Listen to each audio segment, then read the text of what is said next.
नमस्कार, आप देख रहे हैं न्यूज़ 24। मैं हूं विपनेश माथुर और 11 बजे की बुलेटिन की शुरुआत करते हैं इस वक्त की बड़ी खबर के साथ। सुल्तानपुर ज्वेलर्स लूटकांड का ये मामला है। एक और आरोपी ढेर किया गया है। मुठभेड़ में एसटीएफ ने आरोपी अनुज सिंह को ढेर किया है।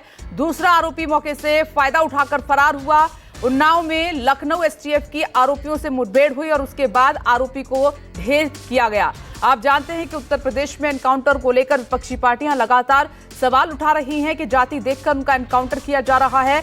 इस एनकाउंटर पर विपक्षी पार्टियों का क्या कहना है, क्योंकि सुल्तानपुर ज्वेलर्स लूटकांड एक बड़ा मामला था। उसमें एसटीएफ लगातार आरोपियों को ढूंढ रही थी। अब अनुज सिंह को एनकाउंटर में ढेर किया गया है मुठभेड़ के बाद। ये इस वक्त की बड़ी खबर। दूसरा आरोपी हालांकि मौके से फरार हो गया। अभी और भी आरोपी बाकी हैं जिनकी तलाश जो है एसटीएफ कर रही है। यूपी पुलिस लगातार सवालों के घेरे में है एनकाउंटर को लेकर, क्योंकि लगातार ये सवाल उठ रहा है कि खास लोगों को टारगेट किया जा रहा है, जाति पूछकर उनको मारा जा रहा है, उनको एनकाउंटर उनका किया जा रहा है। अब ये जो एनकाउंटर हुआ है अनुज सिंह का, इस पर विपक्षी पार्टियां क्या कह रही हैं, साथ ही वहां के लोगों का क्या कहना है, ये हम जानने की कोशिश करेंगे।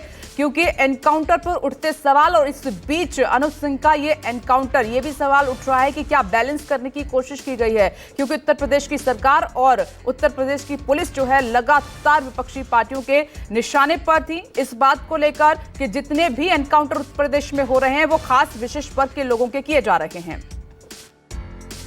दिनांक 28/8/24 को जनपद सुल्तानपुर में भरत ज्वेलर्स की दुकान में हुई डकैती से संबंधित अभियुक्त गणों की आज दिनांक 23/9/24 को एसटीएफ लखनऊ की टीम के साथ थाना अचलगंज उन्नाव क्षेत्र में मुठभेड़ हुई, जिसमें एक बदमाश घायल हुआ और दूसरा मौके का फायदा उठाकर भागने में सफल हो गया। घायल बदमाश की शिनाख्त अनुज प्रताप सिंह पुत्र धर्मराज सिंह निवासी ग्राम जनापुर थाना मोहनगंज जनपद अमेठी के रूप में की गई है, जो 1 लाख का इनामिया था। घायल बदमाश को प्राथमिक उपचार हेतु 108 एम्बुलेंस के माध्यम से सरकारी अस्पताल में भेजा गया, जहां से उसे प्राथमिक उपचार के बाद जिला अस्पताल उन्नाव भेजा गया। जिला अस्पताल में अभियुक्त को चिकित्सक द्वारा मृत घोषित कर दिया गया। जिला फील्ड यूनिट की टीम व थाना अचलगंज पुलिस द्वारा अग्रिम विधिक कार्रवाई की जा रही है।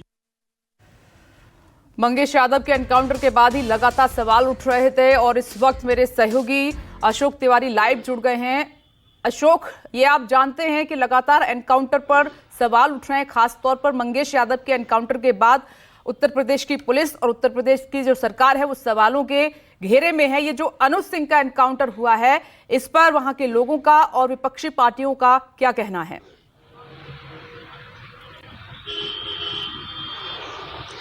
देखिए, सबसे अहम बात तो यह है कि 28/8/2024 को जब भारत ज्वेलर्स सुल्तानपुर के यहाँ एक बड़ी घटना घटित हुई थी लूटकांड की, उस वक्त 6 लोगों को चिन्हित किया गया था पूरे घटनाक्रम में। और पुलिस की तरफ से जो पहला मुठभेड़ पुलिस की तरफ से जो बताई गई थी, उसमें मंगेश यादव की मौत हुई थी पुलिस एनकाउंटर के दौरान, और यह कहा गया था कि वो उसमें भागने की कोशिश कर रहा था, लिहाजा पुलिस को एनकाउंटर करना पड़ा है।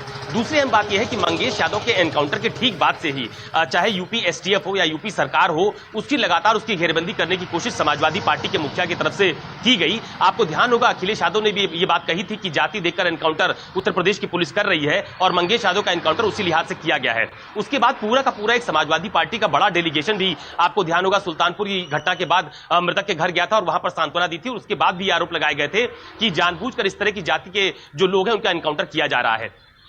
खुद अखिलेश यादव की तरफ से कई बार प्रेस कॉन्फ्रेंस के दौरान इस तरह का आरोप सरकार पर लगाया गया है। आज जब उन्नाव में उसी ज्वेलर्स लूटकांड के मामले में पुलिस की मुठभेड़ के दौरान अनुज प्रताप सिंह की मौत हुई है, पहले उसके बताया गया कि एनकाउंटर वो भागने की कोशिश कर रहा था, उसमें 2 लोग थे, एक व्यक्ति भागने में कामयाब हो गया और एक को गोली मारनी पड़ी, जिसके बाद उसे अस्पताल भेजा गया और वहां पर डॉक्टर्स ने उसे मृत घोषित कर दिया गया। तो अब इस पूरी घटना के तत्काल बाद समाजवादी पार्टी के एक नेता है सुनील साजन, उनकी तरफ से बाकायदा एक ट्वीट किया गया और यह कहा गया कि अकाउंट बैलेंस एनकाउंटर करने की कोशिश सरकार की तरफ से की जा रही है।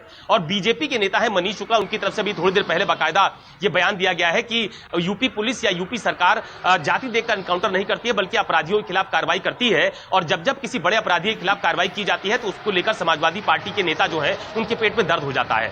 तो मंगेश यादव के एनकाउंटर का बहुत ज्यादा राजनीतिकरण हम लोगों ने देखा था, तमाम तरह की बयानबाजियां चाहे समाजवादी पार्टी हो या फिर बीजेपी हो या दूसरे राजनीतिक दल हो, उनकी तरफ से देखी गई थी। आज अनुज प्रताप सिंह की मौत हुई है पुलिस मुठभेड़ में, पुलिस की तरफ से एक बड़ी घटना है, खुलासे के तौर पर इसको पेश किया जा रहा है कि जितने भी अभियुक्त थे उसमें दूसरे अभियुक्त को भी मुठभेड़ में मार गिराया गया है। यह पुलिस अपनी उपलब्धि के तौर पर पेश कर रही है।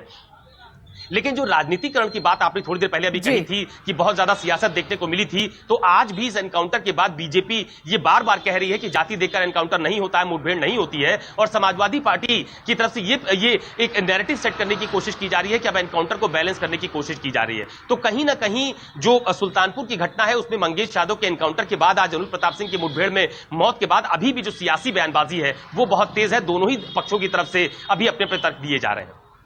अशोक, सवाल ये भी उठ रहा है कि जो लिस्ट हम जिक्र कर रहे थे, डिस्कस कर रहे थे, उसमें ज्यादातर नाम एक खास वर्ग के हैं, इसीलिए अखिलेश यादव और तमाम विपक्षी पार्टियां सवाल भी उठा रही थी। अब मेरा सवाल ये है कि इस एनकाउंटर के बाद क्या वो जो सवाल उठ रहे थे वो रुक जाएंगे, या उत्तर प्रदेश में जो सियासत हो रही है वो थम जाएगी? क्योंकि योगी आदित्यनाथ का तो साफ तौर पर यह कहना है कि चाहे कोई भी हो, जो अपराध करेगा, जो गुंडागर्दी करेगा, उसको बख्शा नहीं जाएगा।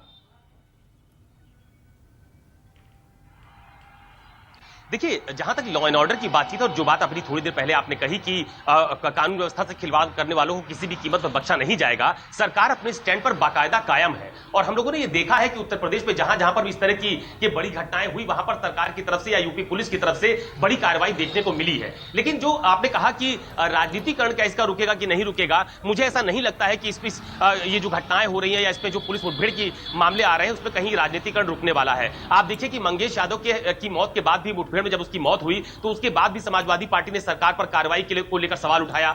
आज जब अनुज प्रताप सिंह के खिलाफ को मुठभेड़ में पुलिस ने मार गिराया तो उसके बाद भी समाजवादी पार्टी ने कहा कि ये एनकाउंटर बैलेंस करने के लिए किया गया है।